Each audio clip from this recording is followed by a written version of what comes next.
আসসালামু আলাইকুম ওয়া রাহমাতুল্লাহি ওয়া বারাকাতুহু।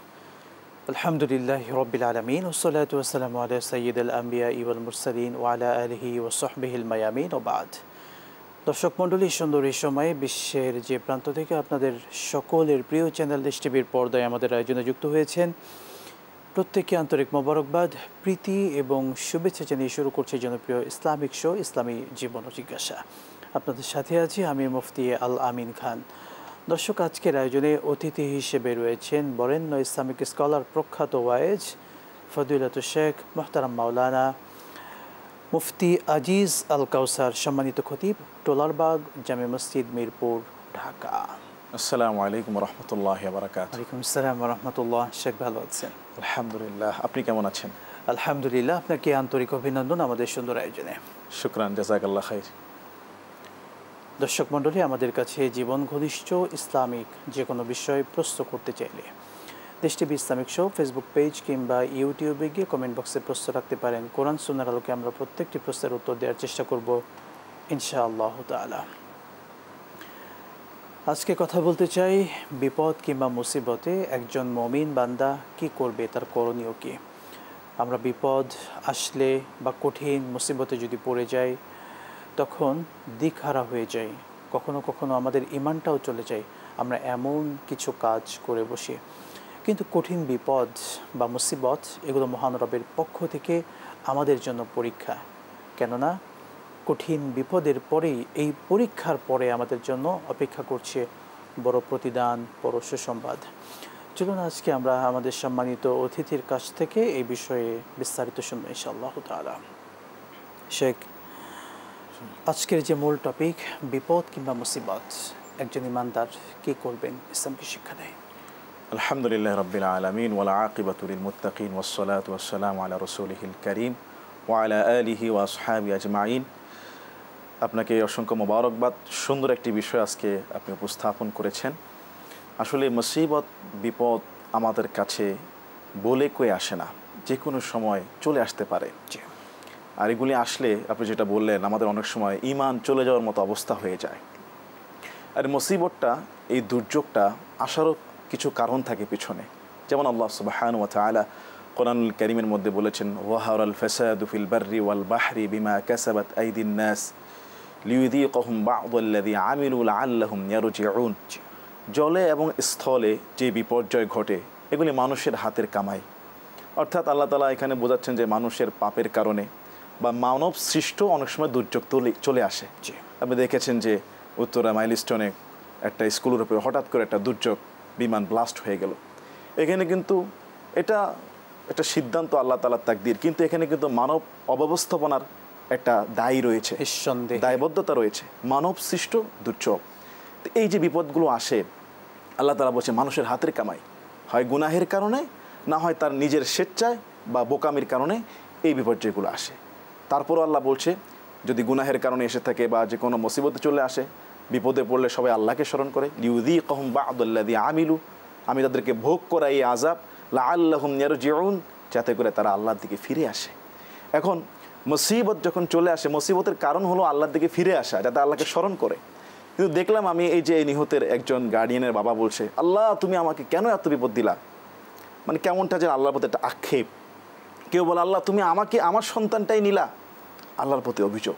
অথচ কোরআন বলছে ইন্নাল্লাহা মা'আস সাবিরিন, নিশ্চয়ই যারা সবরশীল তাদের সাথে আল্লাহ তাআলা রয়েছে। অবশ্যই সাবিরিন, যারা সুসংবাদ দাও, যারা সবরশীল তাদেরকে সুসংবাদ দিয়ে দাও।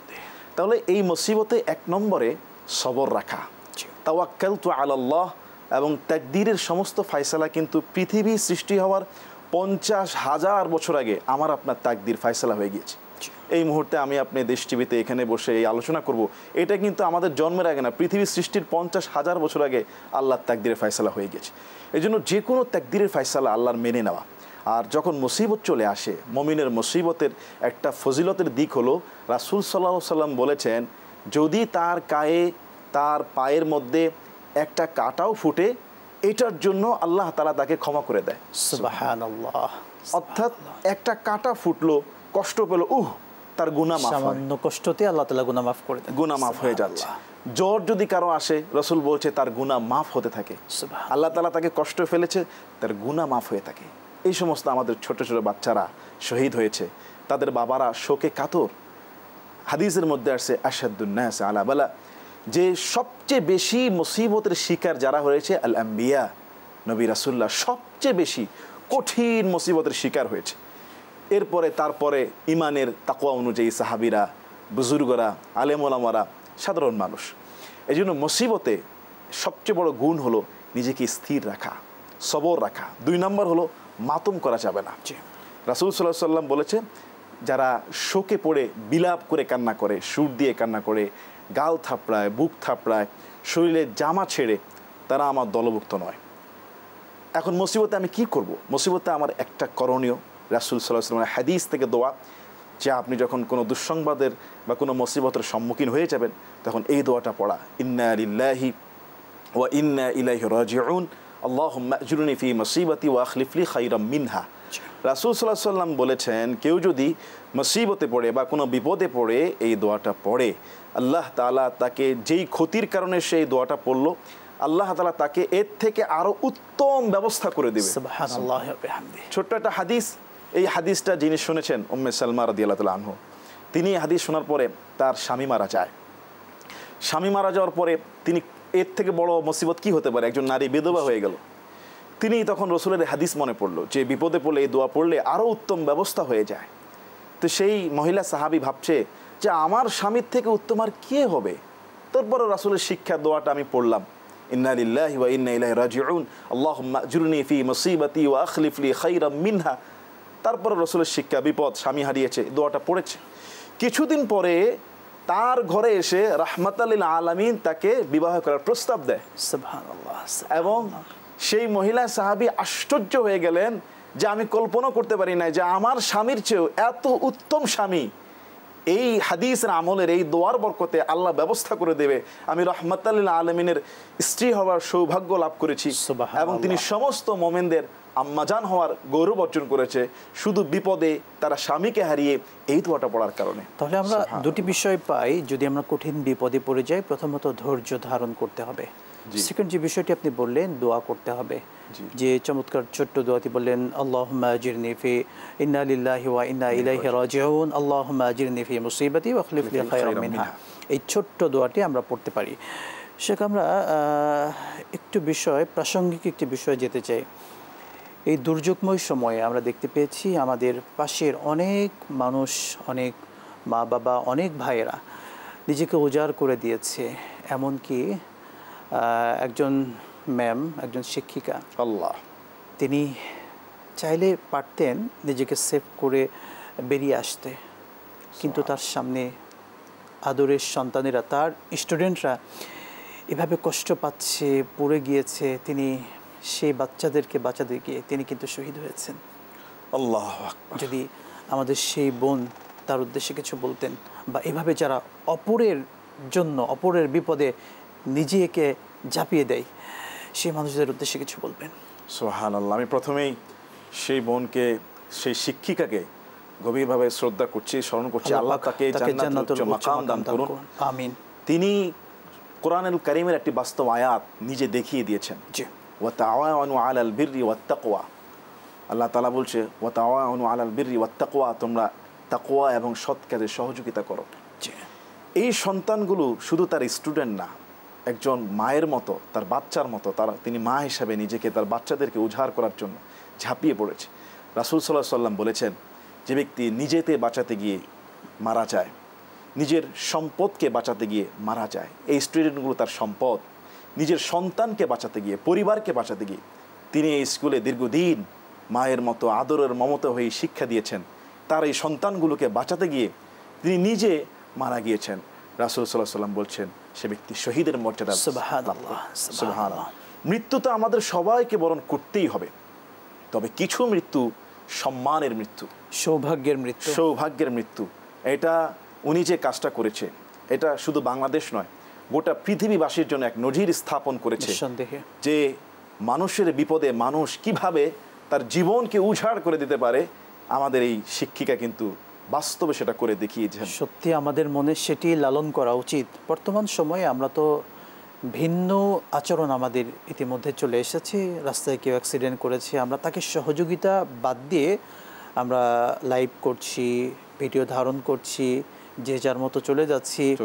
এমন নজির কিন্তু আমরা দেখতে পেয়েছি। এবং দুর্যোগের সময় বিশেষ করে যখন বিমান দুর্ঘটনা হয় এবং সে বাচ্চাগুলোকে যখন বের করা হচ্ছিল, অনেক সিএনজি তারা কিন্তু পাশে দাঁড়িয়ে বাচ্চাদেরকে নেওয়ার চেষ্টা করেছে। এবং বড় বড় প্রাইভেট কারগুলো যেগুলো ছিল, যারা চাইলে পারতেন এই বাচ্চাটাকে আমি একটু এগিয়ে নিয়ে হসপিটালে নিয়ে যাই, কাছে যে কোনো হসপিটালে নিয়ে যাই, তারা কিন্তু এগিয়ে আসেনি, দেখেও সুযোগ পায়নি। আসলে এই ব্যাপারে একটু বলতেন, আমরা খুবই কষ্ট নিয়ে বলতে চাই। এই বিপদের মুহূর্তে 2 লিটার পানি আমরা জানি যখন যেখানে পড়ে যায় সেখানে পানি ঢাললে সেটা একটু আরাম পাই, সেই পানির দামও কিন্তু মুহূর্তের মধ্যে 200 টাকা করা হয়েছে, 600 টাকা করা হয়েছে, রিক্সা ভাড়া 50 টাকার ভাড়া 1000 টাকা করা হয়েছে। এই নজির আমাদের মধ্যে যদি বলতেন। আসলে যে বিষয়টা আপনি বললেন এটা আমাদের সবাইকে মর্মাহত করেছে। বিপদে যেখানে একজন মোমেন আরেকজনকে সহযোগিতা করবে, হাদিসের মধ্যে আসছে কেউ যদি কারো সংকট নিরসন করে দেয়, আল্লাহ সুবহানাহু ওয়া তাআলা তার দুনিয়া এবং আখিরাত উভয় জিন্দেগীর সংকটকে নিরসন করে দেয়। সুবহানাল্লাহ, সাখারাল্লাহু লাহু ফিদ দুনিয়া ওয়াল আখিরাহ। সুবহানাল্লাহ। কেউ যদি কাউকে সহযোগিতা করে, আল্লাহ তাআলা স্বয়ং তাকে সহযোগিতা করে। সুবহানাল্লাহ। হাদিসের শেষাংশে আছে কেউ যদি কারো দোষ গোপন করে, কিয়ামতের দিন আল্লাহ তার দোষকে গোপন করে। যেখানে আমাদের ইসলামকে এত সুন্দর শিক্ষা দিয়েছে, সেখানে আমরা সিন্ডিকেট করে 2 লিটার পানি হয় 50-60 টাকা দাম হবে, সেটাকে আমরা 600 টাকা বিক্রির জন্য আমরা দাম চেয়েছি। সেখানে দুর্যোগময় অবস্থায় একটু আগুনও পোড়া, তাদেরকে একটু পানি দিবে, পানি খাওয়াবে, শরীরে দিবে। 2 লিটার পানি 50, 60, 70, 80 টাকা সর্বোচ্চ, 600 টাকা চাওয়া হয়েছে। 30 টাকা রিক্সা ভাড়া, 100 টাকা, আপনি যেটা বলেন 1000 টাকা পর্যন্ত দাবি করা হয়েছে। হাদিসের মধ্যে আসছে যারা সিন্ডিকেট করে, পণ্য দ্রব্য গুদামজাত করে, 40 দিন আটকিয়ে রাখে, বা মানবদের মধ্যে এই যে এসব পণ্য সংকট তৈরি করে, সিন্ডিকেট করে মানুষকে ঠেকিয়ে দেয়, তারা মৃত্যুর আগে রোগাক্রান্তের শিকার হবে। তাদের জন্য কঠিন শাস্তির ব্যবস্থা রয়েছে। আজকে আপনি 200-250 টাকা লাভ করতে গিয়ে বিপদের সময় মুসলমানদেরকে ক্রাইসিসে ফেলে দিয়েছেন। আল্লাহ সুবহানাহু ওয়া তাআলা চাইলে শরীরে যদি একটা পার্টস নষ্ট করে দেয়, একটা কিডনি যদি ড্যামেজ করে দেয়, হার্ট যদি ব্লক করে দেয়, শরীরের মাথার ছোট্ট একটা চিকন রগ যদি আল্লাহ বন্ধ করে দেয়, সারা পৃথিবী দৌড়ালো, কোটি কোটি টাকা ঢাললো, লাভ হবে না। কিন্তু বরং সেদিন যারা সহযোগিতা করেছে, সিএনজি নিয়ে এসেছে, প্রাইভেট কার নিয়ে আসছে, অবশ্যই তারা অনেক সওয়াব পাবে। রাসূল সাল্লাল্লাহু আলাইহি ওয়াসাল্লাম বলেছেন, ইত্তাকুন নার ওয়ালাউ বিশিক্কি তামরা, অর্ধেক খেজুর দিয়ে হলো তুমি জাহান্নামের আগুন থেকে নিজেকে বাঁচাও। ওই দিন অনেক সিএনজিওয়ালা আবার ভাড়া নেই, অনেক প্রাইভেট কারওয়ালা তারা স্বেচ্ছায় নিয়ে গিয়েছে।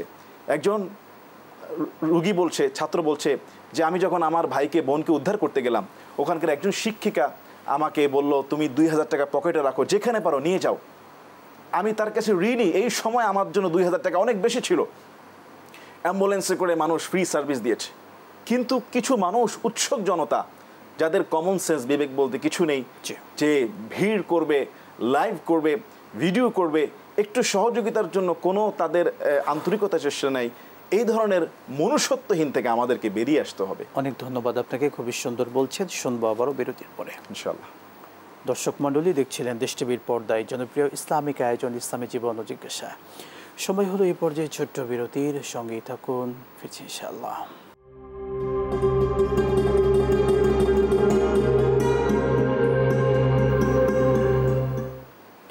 বিরতির পর আরও একবার স্বাগত জানাচ্ছি আপনাদের সকলের প্রিয় চ্যানেল দেশ টিভির পর্দায় জনপ্রিয় ইসলামিক শো ইসলামী জীবন ও জিজ্ঞাসায়। দর্শক, আজকে অতিথি হিসেবে রয়েছেন বরেণ্য ইসলামিক স্কলার, প্রখ্যাত ওয়াইজ মুহতারাম মাওলানা মুফতি আজিজ আল কাউসার। শেখ, আপনাকে আরও একবার অভিনন্দন। আপনি খুবই সুন্দর কথা বলছিলেন, বিপদ কিংবা মুসিবতে আমরা মুমিন, আমাদের করণীয় কি, আমরা কি করব, বেশ কিছু টপিকে কথা বলেছেন। আমরা এই রিলেটিভ আরেকটি বিষয় বলতে চাই। বিশেষ করে যারা এই হঠাৎ অগ্নিকাণ্ডে, বিমান দুর্ঘটনায় অনেক লাশ কিন্তু পড়ে গিয়েছে এবং সেগুলো কঙ্কাল হয়ে গিয়েছে, এবং তাদের শরীরের অংশগুলো কোনটা যে কোথায় ছিল সেটাও কিন্তু পাওয়া যায়নি। এভাবে হঠাৎ দুর্ঘটনায় যখন শরীর পুড়ে ছাই হয়ে যায় কিংবা কঙ্কাল হয়ে যায়, বা সেটাও অবশিষ্ট থাকে না, এই লাশগুলোর তাদের গোসল, জানাজা কিংবা দাফন এটা কিভাবে সম্পাদন করতে হবে? চমৎকার একটি সুন্দর প্রশ্ন করেছেন। প্রাসঙ্গিক বর্তমানে অনেকেই এই বিষয়ে চিন্তা করছে যে কিভাবে কি করবে। এখনও অনেক লাশ বের হচ্ছে বা অনেকেই দেখছে কি করবে। প্রথমত যদি কিছুটা আইডেন্টিফাই করা যায় যে মনে করেন 4টা হাত পা মাথা, যে অনেক সময় শরীরের সঙ্গে জোড়া লেগে থাকে, পুড়ে গেছে, শুধু হাড়টা আছে, একটু জাস্ট কানেক্ট আছে, যদি বোঝা যায় যে এটা একটা ব্যক্তির লাশ বা এটা অমুকের লাশ জারি হোক মুসলমানের লাশ, যদি পরিচয় ডিএনএ টেস্ট না বের করা যায়, তাকে শরীয়তসম্মতভাবে ইসলামের নিয়ম হলো একটা মানুষকে গোসল দেওয়া, কিন্তু যদি গোসল দিতে গেলে তার শরীরের বাকি অংশগুলো ধুয়ে মুছে চলে যায় কিংবা মারাত্মক ক্ষত আরও পচন তৈরি হতে পারে, সেই ক্ষেত্রে বলা হয়েছে যে তায়াম্মুম করা। যদি তায়াম্মুম করার মতো যদি পরিস্থিতি না থাকে, তাহলে যেভাবে আছে ওভাবেই শ্রদ্ধার সাথে তাকে কাফন পরিয়ে জানাজা দিয়ে তাকে কবরস্থ করবে। আমি দেখলাম যে একটা, জানি না এটা কি আমাদের এই বর্তমান সিচুয়েশনাল লাশের ভিডিও কিনা, অনেকে বললো যে এই লাশের দাফন একটা বস্তার ভিতরে ঢুকিয়ে ঘরতের কবরে ঢেলে দেওয়া হলো।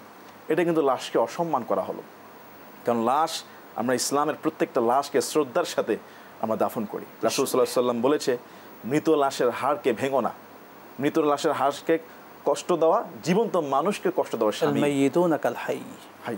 তাকে যদি এভাবে আপনি ফেলে দিলেন, ভাবছেন যে পুড়ে গেছে কয়লা, এটা তো তার সাথে একটা অসম্মান করা হলো। এই শ্রদ্ধার সাথে সেটাকে শ্রদ্ধার সাথে কাফনে কাপড়ে করে, চাই সেটা যেভাবে হোক, মাথা খুলি সুন্দর করে প্যাকেট করে জানাজা পড়িয়ে কবরস্থ করবে। গোসল দেওয়ার মতো পরিস্থিতি থাকলে গোসল দেওয়া হবে, সেই পরিস্থিতি না থাকলে মাটির দ্বারা তায়াম্মুম করানো হবে।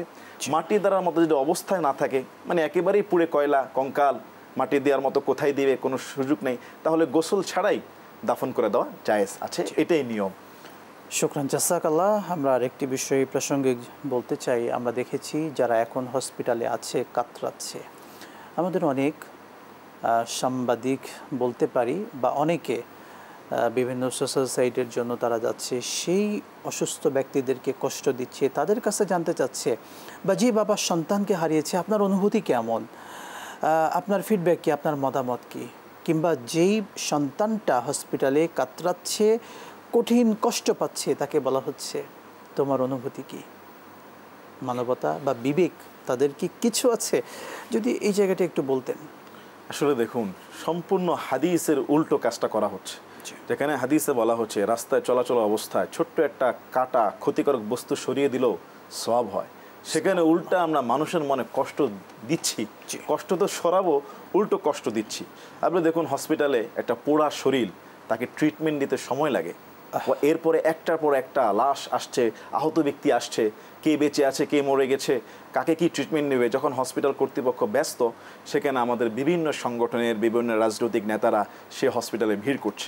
স্বাস্থ্যবিদদের মতে অসুস্থ ব্যক্তির পাশে কোনো জার্ম যেন না যায়, জীবাণু যেন না যায়। তারা তো এমনি শরীর ক্ষত, বাহির থেকে ধুলাবালি নিয়ে গ্যাদারিং করে দলবল নিয়ে এভাবে হসপিটালের গেটে দাঁড়ানোটাও তাদের জীবনের জন্য হুমকি। কিছু সাংবাদিক ভাই বা কিছু প্রশ্নকর্তা ইউটিউবার ভাইরা তাদেরকে প্রশ্ন করছে আপনার কেমন লাগছে। সে তো শোকে পাথর, তার সন্তান আদৌ বাঁচবে কিনা বা মারা গিয়েছে, সে তার মুখে ভাষা নেয়। যখন তাকে সান্ত্বনা দেওয়ার কথা, বাবা আপনি সবর রাখেন, আল্লাহর উপর তাওয়াক্কাল তো আল্লাহ করেন, কাঁদবেন না, তাকে খাওয়াবেন, সেবা করবেন, উল্টো তাকে জিজ্ঞাসা করা হচ্ছে আপনার বাচ্চা কিভাবে আসছে, কখন গেছে, কি করতো। এখন তো সে এসব গল্প হিস্ট্রি বলার মুডে নাই।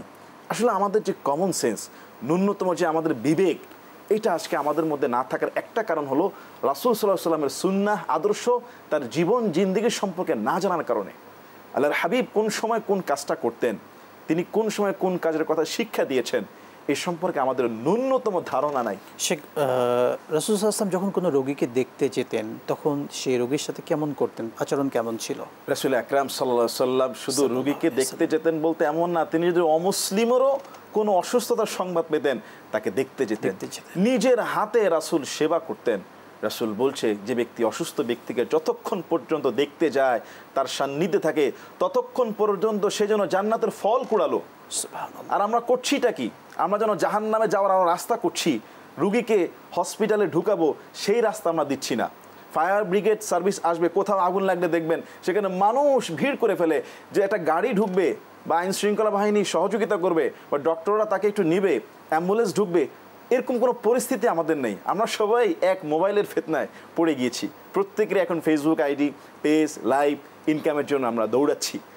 অথচ এটা যে আমরা যার ভিডিওটা শো করছি সে যে কত কষ্টে আছে, সে যে কত তার একটা চিকিৎসা নিডি, এই সম্পর্কে কিন্তু আমাদের কমন সেন্সটা নেই। এজন্য আমি বলবো আমাদের দেশের সমস্ত ভাইদেরকে যে রাসূলের শিক্ষা ছিল সেবা করা, সহযোগিতা করা। ব্লাড দেওয়ার প্রয়োজন ব্লাড দেন, অ্যাম্বুলেন্সের প্রয়োজন অ্যাম্বুলেন্স পাঠাই, হসপিটালের রাস্তা ক্লিয়ার করে দেই। উল্টো কাজগুলো আমরা করছি। জান্নাতের ফল কি কুড়াবো, আমরা তো জাহান্নামের রাস্তা দিকে যাচ্ছি। এই দিক থেকে আমাদের প্রত্যেককেই সচেতন হতে হবে। নবী করিম সাল্লাল্লাহু আলাইহি ওয়াসাল্লামের আদর্শগুলো জানতে হবে। রাসূলের লাইফ হিস্টোরি, তার জীবনী পড়ার জন্য আমি প্রত্যেকটা শ্রোতাকে অনুরোধ করব যে রাসূল সাল্লাল্লাহু আলাইহি ওয়াসাল্লাম কতটা সুন্দর ব্যবহার আচরণ করতেন। আপনাকে অসংখ্য ধন্যবাদ, খুবই গুরুত্বপূর্ণ কথা বলেছেন, সময় দিয়েছেন। বারাকাল্লাহু ফি হায়াতিক। শুকরান, জাযাকাল্লাহ খাইর। আপনাকেও অসংখ্য মোবারকবাদ। প্রিয় দর্শক মণ্ডলী, আমাদের বিবেক কবে জাগ্রত হবে? যদি বিবেককে জাগ্রত করতে নাই পারি, কেমন মানুষ হলাম? আমার ভাই বিপদে আছে, তার ব্যথায় আমি ব্যথিত হব, তার পাশে গিয়ে দাঁড়াবো, সবটুকু দিয়ে দাঁড়াবো, কিন্তু এমন যেন না হয় আমার কথা কাজ বা কোনোভাবে তাকে কষ্ট দেয়া না হয়। এখনও আমরা বিবেকহীনের মতো যে মানুষগুলো হসপিটালের বেডে কাতরাচ্ছে, কিংবা যে বাবা যে মা শোকে পাথর হয়ে গিয়েছে নিজের সন্তানকে হারিয়ে, তাদের কাছে গিয়ে আমাদের কথাগুলো ভাষাগুলো এমন হচ্ছে, অবাক লাগে। আল্লাহ আমাদেরকে সঠিক বুঝ দান করুন।